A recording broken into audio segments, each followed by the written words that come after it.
श्रोते हो नमस्ते. आपल्या सर्वांना शुभ दिवस. श्रोते हो, जीवनाचा प्रवास करत असताना जगायचं राहून गेलं नाही पाहिजे. कारण या क्षणभंगूर जीवनामध्ये आपण किती दिवस आहोत आणि आपली कधी विकेट जाईल याची काहीच खबर कोणाला नाही. आयुष्य जातं रोसण्या फुगण्यात, आबोला पकडण्यात.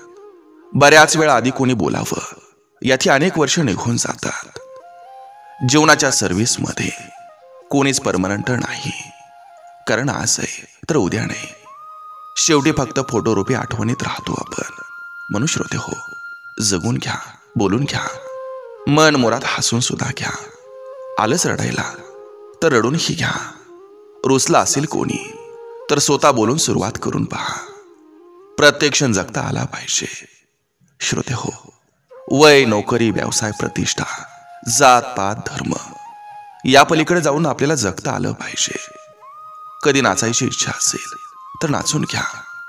लहानपणी वाटतं मोठं व्हावं, मोठेपणी वाटतं श्रीमंत व्हावं आणि म्हातारपणी वाटतं परत लहान व्हावं. श्रोते हो, या सगळ्या चक्रव्यूहात जगायचं मात्र आपलं राहून जातं. म्हणून ज्याला जे आवडतं त्यासाठी स्वतः वेळ काढावा. खूप कमवून पण आपण कुठे घेऊन जाणार आहे? आणि जरी समजा कमावलं तरी ते पुढच्या पिढीला टिकवता आलं पाहिजे. यावरही आपण विचार केला पाहिजे. श्रोते हो, आज मन मारून जगालही तुम्ही, पण तुमच्या मनाचं काय? पैसा नक्कीच कमवा, पण स्वतःसाठी थोडंच जगा. खूप काही कमावलंही, पण स्वतःचा छंद, स्वतःची आवड, स्वतःच्या इच्छा या जर अपुऱ्या राहिल्या असतील तर मात्र श्रोते हो, सगळं कमावून सुद्धा आपण कफल्लक आहोत. म्हणूनच जगायचं राहून गेलं नाही पाहिजे, इतकाच विचार करा. चला, आजही आपल्यासाठी सुंदर विचारांची ही शिदोरी, ही मालिका अशीच पुढे घेऊन आलोय. चला करूया सुरुवात सुंदर विचारांना, सुंदर सुविचारांना.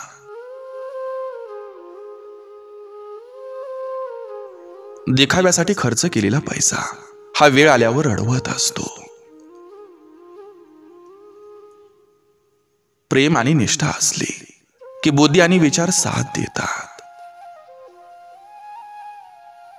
जगणं आणि जगून दाखवणं यातला फरक तेव्हाच कळतो जेव्हा जगताना आपण स्वतः कुठेतरी जळतो. एकमेकांना समजून आणि सांभाळून घेतलं तर नातं कधीही तुटत नाही. एक वेळेस नवरात्रीचा उपवास नाही केलं तरी चालेल, पण स्त्रीचा आदर नक्की करा. दुसऱ्याची नजर उदार घेऊ नका, स्वतःच्या नजरेतील ताकद ओळखा. त्याचप्रमाणे आपली मतं घाईघाईनं मांडण्याची चूक करू नका. अनुभवातून बोला, प्रचिती घ्या. कोणताही अनुभव आपल्या प्रचितीचा हिस्सा झाल्यावर जे होतं त्यालाच ज्ञान म्हणतात. हे ज्ञान ज्याचं त्याला होतं ते तो दुसऱ्याला देऊ शकत नाही. इतरांकडून समजतं त्याला माहिती म्हणतात.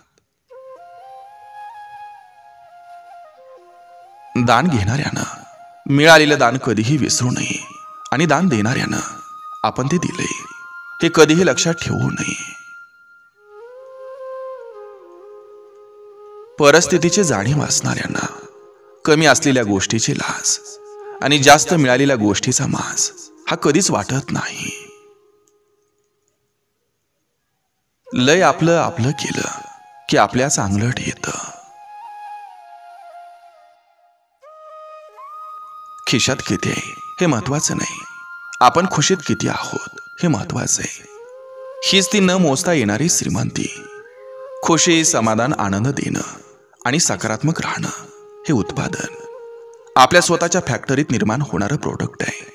आणि त्याला फक्त आणि फक्त आपली मानसिकता हाच कच्चा माल लागतो. आपल्या खुशीचं शिल्पकार आपणच असतो.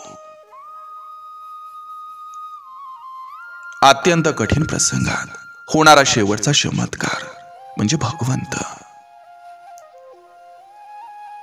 आयुष्यात एकच व्यक्ती अशी ठेवा की जिच्यापासून ना कधी मन भरलं पाहिजे, ना कधी संवाद संपला पाहिजे.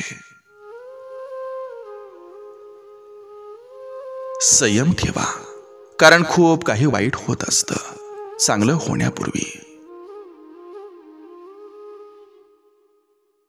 मनापासून खुश राहायचं असेल तर सोबत आवडती व्यक्तीच लागते, नाहीतर आयुष्यभर चेहऱ्यावर खोटा हसू घेऊन फिरावं लागतं.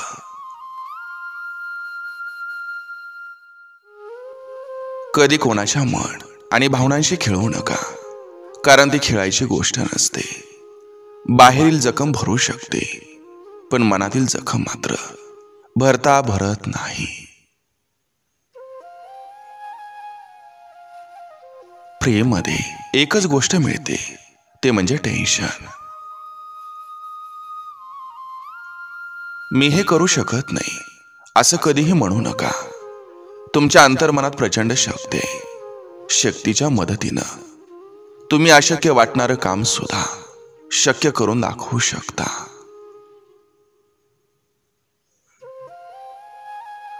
जीव लावला की प्रेम आणि काळजीही येतेच. खिशात मजबूत पैसा असला की गरमीची भाषा असते, आणि पैसा नसला की नरमीची भाषा असते. तुम्ही कितीही चांगलं असू द्या, पण तुम्ही चुकीच्या ठिकाणी असाल तर तुमची किंमत शून्य असते. ज्याला कोणीच नाही सुधारू शकत, त्याला फक्त वेळ सुधारू शकते. किनारा सोडल्याशिवाय प्रवासाची दिशा आणि निराशा सोडल्याशिवाय जगण्याची आशा कधी सापडत नाही. तोल सांभाळता नाही आला तरी चालेल, पण तोंड सांभाळता आलं पाहिजे. आतापर्यंत पैसा श्रेष्ठ होता, पण इथून पुढं ज्याचं आरोग्य उत्तम आहे तोच खरा श्रीमंत असेल. वादळाचं अस्तित्व किती विलक्षण असतं. येणे अगोदर एखादं पाणी हालत नाही, पण आल्यावर एक पानही शिल्लक ठेवत नाही. मग ते निसर्गातलं असो किंवा मनातलं.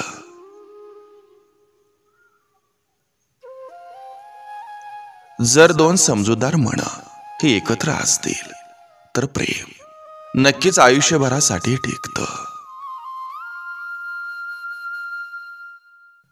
कुणाची बरोबरी करता नाही आली तरी चालेल, परंतु परिवाराची पोट भरण्याची जबाबदारी ही पेलता आली तरी भरपूर झालं.